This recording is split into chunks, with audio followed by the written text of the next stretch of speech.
Mistika binanatan si Diwata, inokray ang par-esen. Mistika binanatan si Diwata, inokray ang par-esen. Senito ng dating komedyana at singer na si Mistika ukol sa kanyang naging obserbasyon sa sikat na par-esen ni Diwata. Sa kanyang Facebook page ay ibinahagi ng singer ang kanyang naging obserbasyon ng kay Diwata at sa famous kainan nito. Banat ni Mistika, nandidiri raw siya sa par-esen dahil madumi raw ito at nilalangaw pa. Bukod pa rito, pinunari niya ang umano'y pagbabago ng ugali ni Diwata ngayon at noong hindi pa ito nakikilala ng mga tao. Yung itsura ni Diwata ngayon nandidiri na sa mga taong gustong magpa-picture sa kanya, kitang-kita na yan sa videos online, saad ni Mistika. Pagpapatuloy pa niya, iba ang trato niya sa mga bumibili ng pares niya na talagang sumusuporta sa kanya pero pag siya ang bibigyan ng blessing todo asikaso siya buong araw. Marahil ang sinasabi ni Mistika ay ang mga recent gifts na natatanggap ni Diwata gaya na lang ang pagbibigay ng house and lot ni Rosemar sa kanya kamakailan. Hirit pa ng dating aktres, baliwala na rin daw ang effort ng mga tao na pumili dahil sa pagbabugo ni Diwata.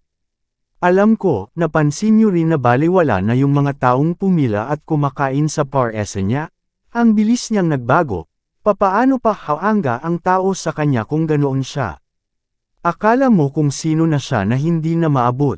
Giit pa ni Mistika, matatanda ang may nga kumakalat rin na video sa social media kung saan makikitang marami siyang tinatanggihang tao na naus magpa-picture sa kanya.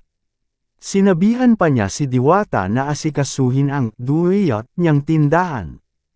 Unahin mo ang sanitation at kalinisan ng mga kumakain sa iyo. Yun ang dapat inaasikaso mo, hindi ang mangbara ng mga taong ikaw naman talaga ang pinunta, hindi ang pares mo, giit ni Mistika.